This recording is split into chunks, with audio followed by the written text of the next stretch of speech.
Hello guys, मैं सोहित चौहान आपका स्वागत करता हूं एनसीईआरटी पोर्टल पे। और आज आपके लिए लेके हम आए हैं क्लास आपकी 11th केमिस्ट्री का ये चैप्टर 4, जो कि है आपका केमिकल बॉन्डिंग। इस चैप्टर का हम जो आज टॉपिक ले रहे हैं वो है 4.1.3, जिसमें कि हम जानेंगे आज Lewis representation of simple molecules, और जिसको हम शॉर्ट में लुईस स्ट्रक्चर ही बोलते हैं। देखिए, अभी तक मैं आपको थोड़ा सा ब्रीफ कर देता हूँ हमने क्या क्या पढ़ा है। तो अभी तक हम पढ़ते आ रहे थे कि ऑक्टेट रूल क्या है, कोवलेंट बॉन्ड कैसे बनता है, और इसी तरह से हमने कोसल लुईस का भी जो है हमने देखा था कि उन्होंने किस तरह से अपना रूल बताया था। ये सारी बातें हम अभी तक कर चुके हैं। आज के इस लेक्चर में हम बात करेंगे कि जो लुईस की रिप्रेजेंटेशन होती है, कि लुईस ने कुछ, देखो एक बात समझो, लुईस ने जो अपना स्ट्रक्चर बताया कि हम किसी भी मॉलिक्यूल्स को इस तरह से जमा सकते हैं, वो पूरा पूरा तो हमें मतलब कंप्लीट उसकी वो नहीं देता है ना। मतलब हम उससे जो है पूरा उसका बिहेवियर या जो है सारी चीज़ें नहीं जान पाते, लेकिन वो हमारे काफ़ी हद तक मदद करता है। तो इसी को हम जानने वाले हैं कि ये हमारा क्या है और इससे हम किस तरह से मदद ले सकते हैं।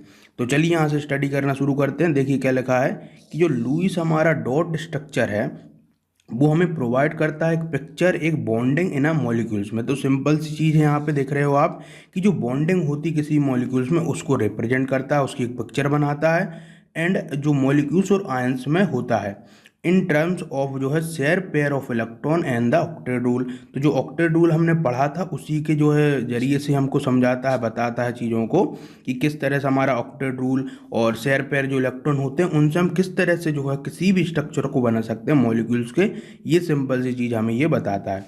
अब उसी को जरा और देखिए क्या लिखा है इन्होंने कि while such a picture may not explain the bonding and behaviour of a molecules completely. इन्होंने लिखा है जबकि ये जो पिक्चर है हमारी, वो जो है एक्सप्लेन नहीं कर पाती है बॉन्डिंग और बिहेवियर को मॉलिक्यूल्स के कंप्लीट मतलब कि पूरी तरीके से, लेकिन ये जो है हमें it does help in understanding the formation and जो है प्रॉपर्टीज ऑफ मॉलिक्यूल्स।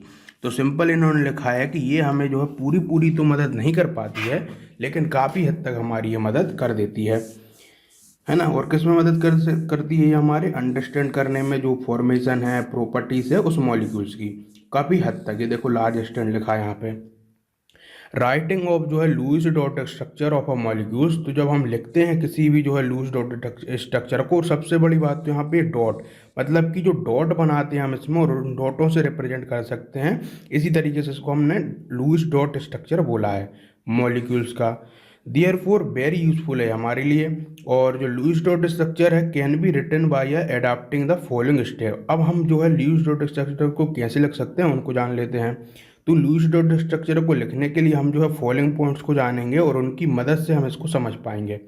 तो चलिए देख लेते हैं एक एक पॉइंट को हम ध्यान से।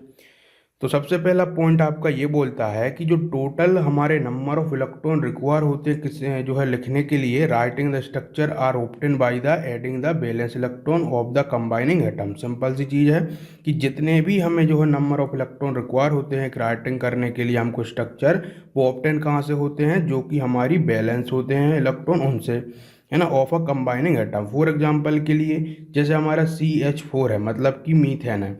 तो मीथेन के मॉलिक्यूल्स में there are eight valence electron है हमारे, है ना, और available for bonding four from a carbon and four hydrogen atom.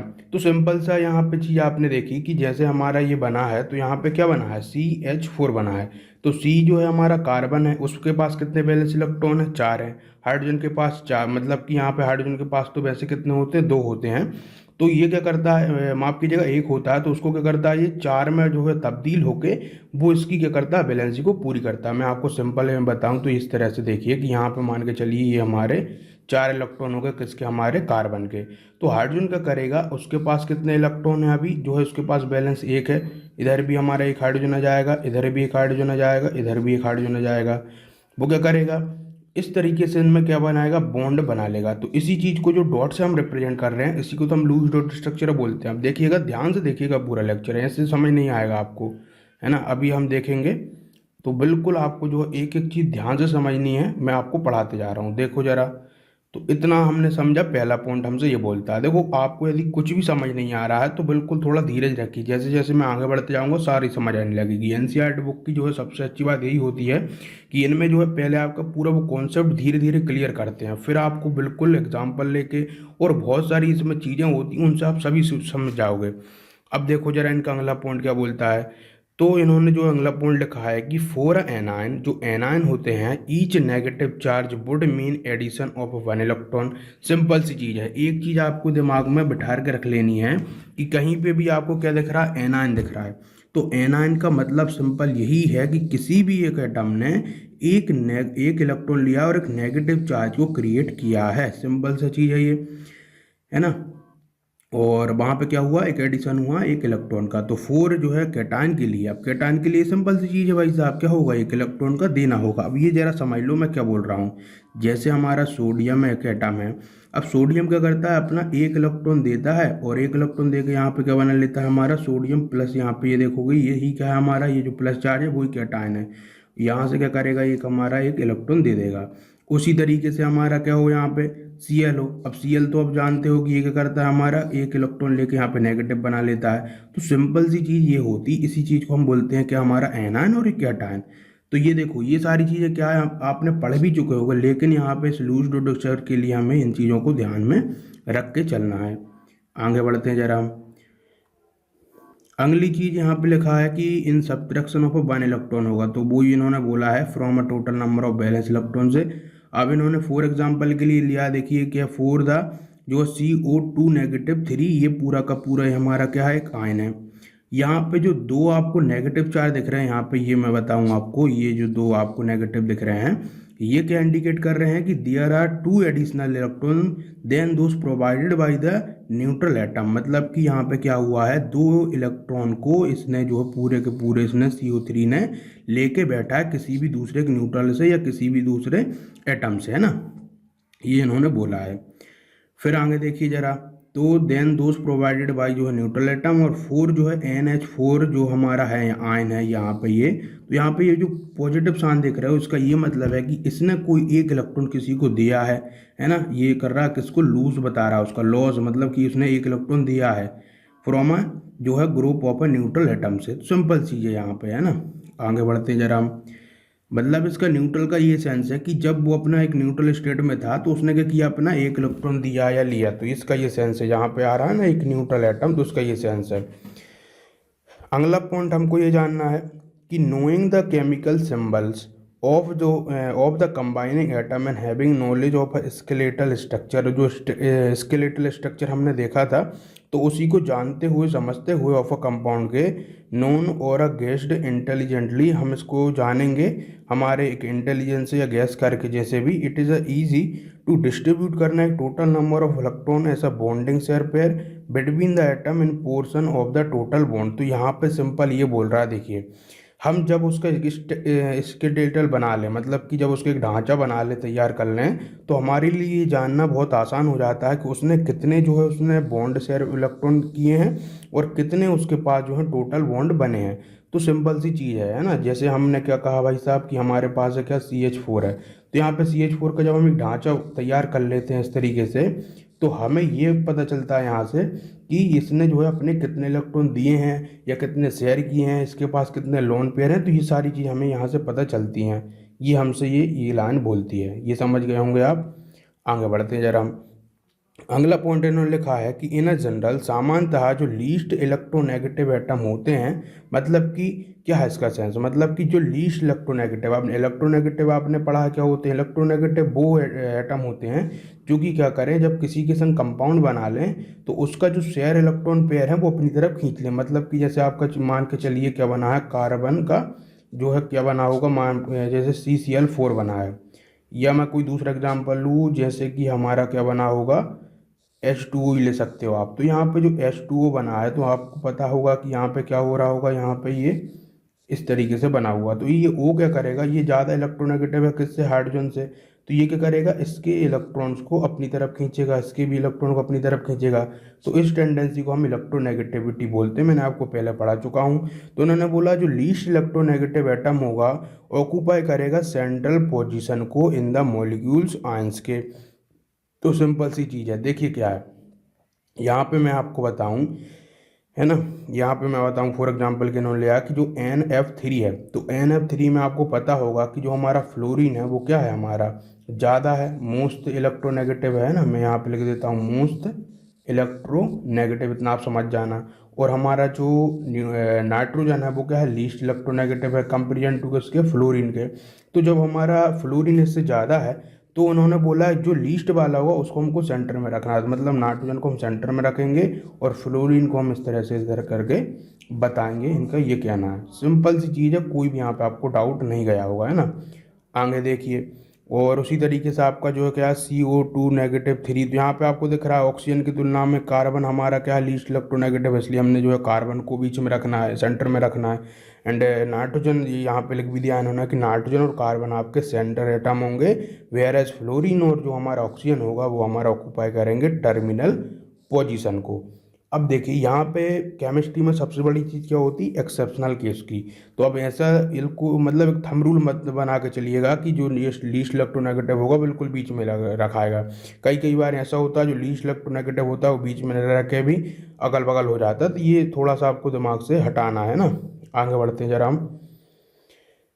अब देखिए अगला पॉइंट जरा, अब इन्होंने लिखा है कि आफ्टर जो है accounting for the share pair of जो है इलेक्ट्रॉन, जब हम पूरा जो है समझ जाएं कि किसने जो है, देखो ये जो हम पढ़ रहे हैं इन रूल को पढ़ रहे हैं, समझना इस चीज़ को, हम जितने भी अब तक पढ़ते आ रहे हैं ये 1.2 में बता रहा हूँ, ये रूल हैं, मतलब कि लूज जब रिप्रेजेंटेशन करनी हो तो हमको किन बातों को ध्यान में रखना है उनको हम पढ़ रहे हैं।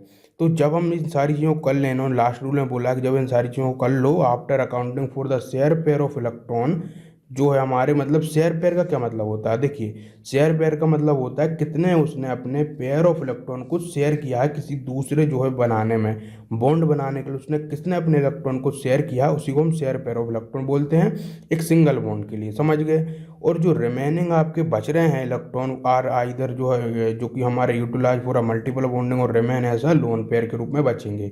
इसका जरा सेंस समझ लो, बहुत आसान है। जैसे मान के चलिए नाइट्रोजन ने क्या बनाया, अमोनिया बनाया, इस तरीके से बनाता है वो। ये बनाने के बाद अब इसके पास जो है क्या बचते हैं, 2 इलेक्ट्रॉन बचते हैं। और लोन पेयर, अब देखो पेयर वर्ड से ही आपको इस चीज़ समझ लेना, पेयर पेयर मतलब होता है कि कोई दो का जोड़ा, तो यहाँ पे जो दो का जोड़ा है पूरा का पूरा ये, इसको हम बोलेंगे एक लोन पेयर, सिंपल वर्ड है। मतलब कि जब एक 2 इलेक्ट्रॉन हमारे किसी के पास बच रहे हैं तो उन पूरों का जोड़े को हम क्या बोलेंगे, हमारा लोन पेयर बोलेंगे, इसका ये सेंस है। आगे देखिए क्या लिखा है, द बेसिक रिक्वायरमेंट ऑफ जो है being that each bonded atom get an octet of electron. तो सिंपल सी चीज़ है कि जो भी हमारा क्या है बेसिक रिक्वायरमेंट है, बीइंग दैट ईच बॉन्डेड मतलब एटम के लिए वो क्या है, ऑक्टेट ऑफ इलेक्ट्रॉन को, मतलब जो ऑक्टेट अपनी पूरी करे, सिंपल सा ये सेंस है इसका। अब जरा देख लीजिए लूज की representation of a few molecules और आंसर गिवन इन टेबल 4.1 में दिए गए हैं। तो जरा हम उसको देख लेते हैं, ये टेबल 4.1 है आपकी, और उसमें देखिए किस तरीके से हम लूज रिप्रेजेंटेशन करते हैं, सिंपल से मैं आपको वो बता रहा हूँ। ऐसे मान के चलिए आपके पास क्या है, H2 है, और H2 जो है आपका उसको किस तरह से लिखोगे, तो उसको लिखने का एक तरीका क्या है, आप इस तरह से डॉट बना सकते हो। आपको इधर डॉट में नहीं बताना है तो आप क्या करोगे, सिंपली मैंने आपको पहले बता चुका हूँ, यदि एक एक इलेक्ट्रॉन शेयर किए हैं तो उनके बीच में क्या बनेगा, एक सिंपल सिंगल बॉन्ड बनेगा। सिंपल सा ये था आपका। अगला देखिए जरा, अब यहाँ पे क्या हो रहा, O2 है, तो O2 में क्या रहेगा भाई साहब, ये दो तो हमारे लोन पेयर के रूप में रहेंगे, और बाकी के जो है क्या होंगे, ये दोनों इस तरीके से डबल बॉन्ड बना लेंगे। तो मैंने आपको बताया था जब आपके 2 इलेक्ट्रॉन मतलब कि यहाँ पे आपको 2 इलेक्ट्रॉन दिख रहे हैं तो इसका मतलब क्या है, वहाँ पे सिंगल बॉन्ड बन रहा है, 4 इलेक्ट्रॉन दिख रहे हैं तो डबल बॉन्ड बन रहा है। तो ये मैंने आपको बताया था, बहुत आसान चीज़ है, कोई आपको दिक्कत इसमें नहीं जा रही होगी। और एक और चीज़ यहाँ पे आप समझ लो जरा, यहाँ पे जो आपका ये बच रहा है उसको क्या बोलेंगे, लोन पेयर बोलेंगे। यहाँ पे ये पूरा का पूरा क्या हमारा लोन पेयर है, इसमें कितने लोन पेयर बच रहे हैं, एक उसके देखो 2 लोन पेयर है, एक दो, फिर इधर भी एक और दो, तो इस तरीके से आपको यहाँ पे चीज़ें समझनी है। तो सारे यहीं पे ये है। और हाँ, इसमें एक एक्सेप्शनल केस आएगा जो अभी आप देखोगे कि इसमें क्या बनता है, आपका रेजोनेंस होगा। मतलब क्यों होगा रेजोनेंस, कि आपका जो डबल बॉन्ड है वो यहाँ ना बन के भाई साहब यहाँ भी बन सकता है, कोई वो बड़ी बात नहीं है। तो इसी को हम आगे देखेंगे कि आपका डबल बॉन्ड जो है कहाँ कहाँ बन सकता है। उसके अलावा जो आपका NF3 है उसको रिप्रेजेंट किस तरह से करोगे, तो सिंपल उसको भी इस तरह से करना है। यहाँ पे आप देख पा रहे हो कि उसके पास कितने लोन पेयर है, ये देखिए ज़रा। तो ये जो सारी चीज़ें होती हैं इनको हम लोन पेयर बोलते हैं इस तरीके से। तो सिंपल सा आपको यहाँ पे लिखना। देखो एग्जाम में जो आपका आएगा वो उस तरह से नहीं पूछेगा लॉन पेयर बताइए ये सब बताइए, आपसे सिंपल पूछेगा कि भाई साहब आपको NF3 इसका डॉट और लूज दोनों हमको रिप्रेजेंट करके बताओ किस तरह से होगी। तो आप जो है ज़्यादातर इन्हीं में से एग्जाम्पल उठ के आते हैं आपके बुक में से, तो इन्हीं को जो है बिल्कुल एक बार देख लीजिएगा, इन्हीं से आपके एग्जाम्पल आते हैं। और दूसरी चीज़ में एक और समझ लो ज़रा, अब मान के चलिए कोई आपके पास जिस इस तरह से कंपाउंड और उसमें क्या हो, ऊपर एक हमारा कैटायन या नेगेटिव आयंस कुछ हो, तो उसको कैसे रिप्रेजेंट करोगे। सिंपल फंडा यही है कि पहले लीस्ट इलेक्ट्रोनेगेटिव को हम बीच में रखेंगे, उधर फिर ऐसे इस तरह से हम क्या कर देंगे, जो हमारे मोस्ट इलेक्ट्रोनेगेटिव होंगे उनको कर देंगे। फिर आपको क्या करना है, तो सिंपल यहाँ पे जितनी भी यहाँ पे उसका क्या हो, कैटायन हो एनायन हो, उसको आप इधर ऊपर लगा सकते हो। यहाँ पे यदि पॉजिटिव होता था आप यहाँ पे पॉजिटिव लगा देते, नेगेटिव है तो नेगेटिव लगा दोगे। सिंपल से रूल है इसके, कुछ भी आपको यहाँ पे कन्फ्यूजन नहीं जा रही होगी। उसके अलावा ये सारी रिप्रेजेंटेशन आप खुद भी कर सकते हो, कुछ भी इनमें नहीं है ना। बोलती है कि हमको जो है लूज डॉट स्ट्रक्चर बता दो कार्बन मोनोऑक्साइड का। तो हम जैसे बिल्कुल आपको बचपन से पढ़ते आ रहे हैं, कार्बन मोनोऑक्साइड क्या होता है हम जानते हैं कि कार्बन के और जो है ऑक्सीजन के बीच में ट्रिपल बॉन्ड। तो इसी चीज़ को हमको बताना लूज डॉट स्ट्रक्चर के यूज़ करके। तो जब लूज डॉट स्ट्रक्चर का यूज़ करके हम कार्बन मोनोऑक्साइड का जो है बताएंगे, तो सिंपल क्या करना है आपको, सबसे पहला यहाँ पे मैं आपको जो है NCERT स्टेप बता देता हूँ, फिर मैं आपको बताऊंगा कि आपको कैसे इसका यूज़ करना है एकदम शॉर्ट वे में। देखो सबसे पहले NCERT आपसे ये बोलती है कि आप पहले तो ये काउंट कर लो कि जो total number of balance electron है कार्बन और ऑक्सीजन के बीच में वो कितने हैं। तो हम जानते हैं कार्बन और ऑक्सीजन के बीच में जब इलेक्ट्रॉन निकालेंगे तो हमको इनके आउटर इलेक्ट्रॉनिक कॉन्फ़िगरेशन की आवश्यकता होगी। तो वो हमको कहाँ से मिल जाएगा, ये इन्होंने प्रोवाइड कर दिया है। तो यहाँ से ये जो दोनों हैं आपका, ये वाला है किसका, कार्बन का, और ये जो है आपका ऑक्सीजन का। तो यहाँ से अब आपको मैं एक चीज़ बता दूँ, नहीं पता हो किसी को, तो आपको यदि कार्बन का या फिर ऑक्सीजन का या किसी का भी आउटर इलेक्ट्रॉनिक कॉन्फ़िगरेशन देख के ये पता करना हो कि उसकी लास्ट शेल में कितने इलेक्ट्रॉन है, तो आप सिंपली ये देखिए कि यहाँ पे कितने इलेक्ट्रॉन यहाँ पे शो किए गए हैं। तो यहाँ पे देखो एस ऑर्बिटल में आपके 2 इलेक्ट्रॉन्स हैं और पी ऑर्बिटल में भी आपके 2 इलेक्ट्रॉन हैं। तो यहाँ पे टोटल जो इलेक्ट्रॉन इनके हो जाएंगे वो कितने हो जाएंगे, यहाँ पे 4 इलेक्ट्रॉन कार्बन के पास है। और उसी तरीके से यहाँ पे 2 और ये 4 को हम सम करेंगे तो आपका जो है 6 आएगा। तो हमको पता चल जाएगा कि 6 इलेक्ट्रॉन जो हैं ऑक्सीजन के पास है। तो सिंपली इनका समेशन इन्होंने कर दिया है कि 4 और 6 प्लस आपका कितना हो गया, 10 हो गया। तो हमको ये पता चल गया कि कार्बन और जो है ऑक्सीजन के बीच में जो बॉन्ड बनेगा, तो वहाँ पे टोटल जो इलेक्ट्रॉन्स होंगे वो हमको 10 वहाँ पे शो करने हैं। अब यहाँ पे जब 10 यहाँ पे हम उनको इलेक्ट्रॉन को शो करेंगे, तो उसके लिए हमको एक स्केलेटल की ज़रूरत होगी। तो वो हम बनाएंगे कैसे करके कि कार्बन और ऑक्सीजन को ऐसे दूर दूर करके लिख देंगे, और फिर हम क्या करेंगे कि यहाँ पे इनका शो कर देंगे कि भाई साहब इनके पास इलेक्ट्रॉन कितने हैं। तो यहाँ पे हम जानते हैं कार्बन के पास 4 हैं, ऑक्सीजन के पास 6 हैं। तो इस तरीके से हम यहाँ पे पूरा ये सब कर देंगे। ये सभी हम करने के बाद, ये डॉट वगैरह लगाने के बाद हम देखेंगे कि किसकी वैलेंसी के लिए कितने इलेक्ट्रॉन को चाहिए। तो यहाँ पे इन्होंने बोला, देखिए स्टेप 3 में कि ड्रॉ करेंगे हम एक सिंगल बॉन्ड जो है, जो कि हमारा सिंगल बॉन्ड जो होता है वो कुछ नहीं होता, वो ये होता है कि जब कोई भी अपना 2 इलेक्ट्रॉन को किसी के संग शेयर कर रहा हो तो उनके बीच में जो बॉन्ड बनाएगा वो एक सिंगल बॉन्ड बनाएगा। और ये मैंने आपसे पहले बोला है कि यदि किसी के बीच में 2 इलेक्ट्रॉन की शेयरिंग है तो वहाँ पे सिंगल बनेगा, यदि 4 की शेयरिंग है तो डबल बॉन्ड बनेगा, और यदि 6 की शेयरिंग है तो वहाँ पे ट्रिपल बॉन्ड बनेगा। तो यहाँ पे सिंपल क्या है, वहाँ पे पहली तो क्या करेगा, वो जो कार्बन है अपने 2 इलेक्ट्रॉन को शेयर करेगा ऑक्सीजन के संग, और ऑक्सीजन की ऑक्टेट को कर देगा कंप्लीट। तो यहाँ पे जब ऑक्सीजन की ऑक्टेट हो जाएगी कंप्लीट, तो ऑक्सीजन के संग ये क्या बना लेगा, आपका एक सिंगल बॉन्ड इस तरीके से ये बना लेगा। अब सिंगल बॉन्ड तो बन गया है, लेकिन यहाँ पे क्या हो रहा, कार्बन जो है अभी भी ऑक्टेट कंप्लीट नहीं है। तो क्या होगा कि ऑक्सीजन क्या करेगा, इसको अपने 4 इलेक्ट्रॉन देगा और इसके संग एक और जो है डबल बॉन्ड बना लेगा, जिससे कि क्या हो जाएगा, ऑक्सीजन की तो ऑलरेडी कंप्लीट है। तो जब अपने 4 इलेक्ट्रॉन को जब कार्बन के संग शेयर करेगा तो इनके बीच में हम क्या करेंगे, ट्रिपल बॉन्ड यहाँ पे इस तरह से शो करेंगे, जिससे कि क्या होगा कि इन दोनों की कंप्लीट हो जाएगी ऑक्टेट। तो सिंपली इन दोनों के बीच में क्या होगा कि एक एक लोन पेयर जो है बाकी रह जाएगा, और ये जो दोनों इलेक्ट्रॉन यहाँ पे इस तरह से डबल बॉन्ड बना लेंगे, और ये दोनों यहाँ पे डबल बॉन्ड यहाँ से बना लेंगे। टोटल यहाँ पे ट्रिपल बॉन्ड बनेगा, मेरा कहने का मतलब ये है। तो सिंपल यहाँ पे देख लीजिए, इन्होंने कुछ नहीं किया है, सिंपली क्या हुआ, कार्बन ये रहा आपका, यहाँ से ऑक्सीजन ने अपने जो है इधर इलेक्ट्रॉन दिए, कार्बन ने ऑलरेडी दे चुका था, तो आपस में जब शेयरिंग वगैरह होके यहाँ पे ट्रिपल बॉन्ड आपका ये बन गया है।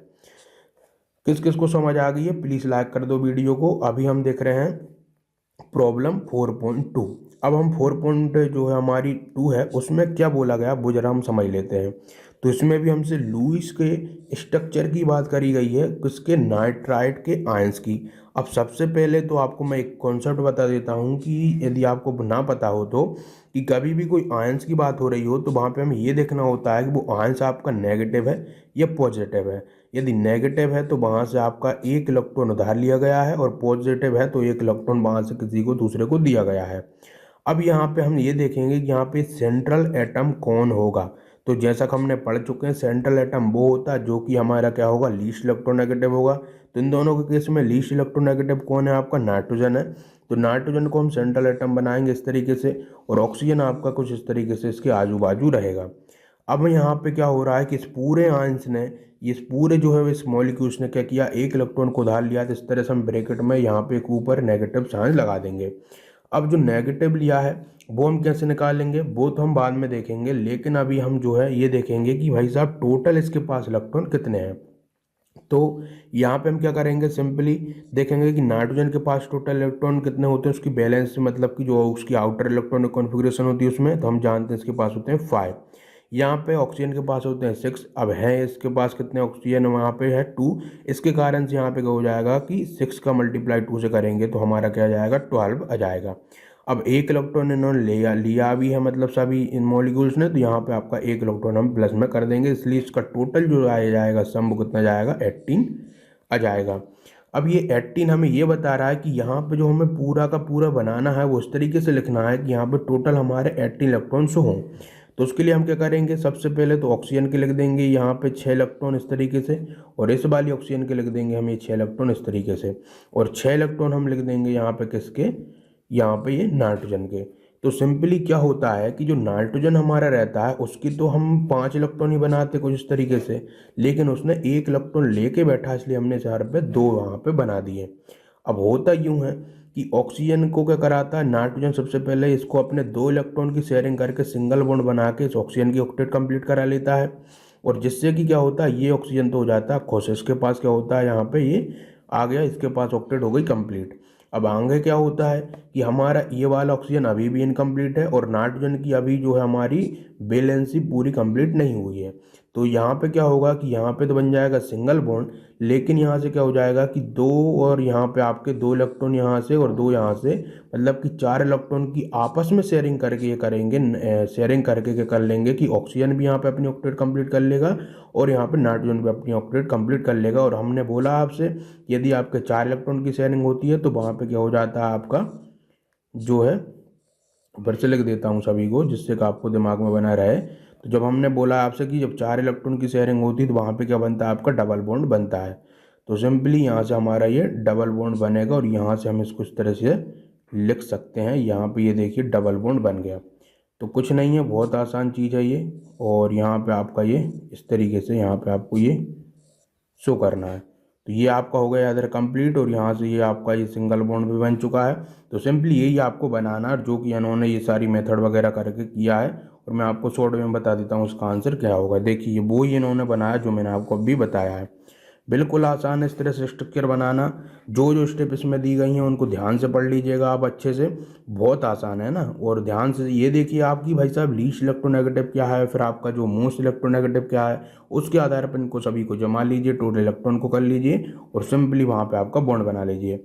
अब हमें पता है आपके दिमाग में 2 क्वेश्चन आए होंगे या एक क्वेश्चन आया होगा कि यहाँ पे इन्होंने 2 स्ट्रक्चर बनाए हैं। इन्होंने कहा है कि यहाँ पे इधर डबल बॉन्ड शो कर दिया, और इस वाले केस में यहाँ पे डबल बॉन्ड शो कर दिया। तो इसका रीज़न ये है कि जब हम यहाँ पे मॉलिक्यूल्स बनाते हैं तो ज़रूरी नहीं है कि जिस ऑक्सीजन के संग हमने सिंगल बॉन्ड बनाया है वो ही हमारा सिंगल बॉन्ड बना है, साथ ये वाला बना सकता था। तो इसलिए हम क्या करते हैं कि जब बनाते तो हम और करके यहाँ पे क्या लिख देते हैं कि भाई साहब डबल बॉन्ड हमारा इधर भी बन सकता है, और डबल बॉन्ड हमारा इस ऑक्सीजन के संग भी बन सकता है, इसलिए हम यहाँ पर और लगा के ये दोनों स्ट्रक्चर बनाते हैं। लेकिन जब एग्ज़ाम में लिखते हैं तो हम यहाँ पे एक और तरीका आजमा सकते हैं, जो कि होता है रेजोनेंस वाला। और उसमें हम क्या करते हैं, यहाँ से हम इसको डबल बॉन्ड ना करके यहाँ पे डॉट डॉट डॉट डॉट करके आ जाते हैं, जिससे कि ये पता रहता है कि जो डबल बॉन्ड है वो इधर उधर है, मतलब कि दोनों साइड है।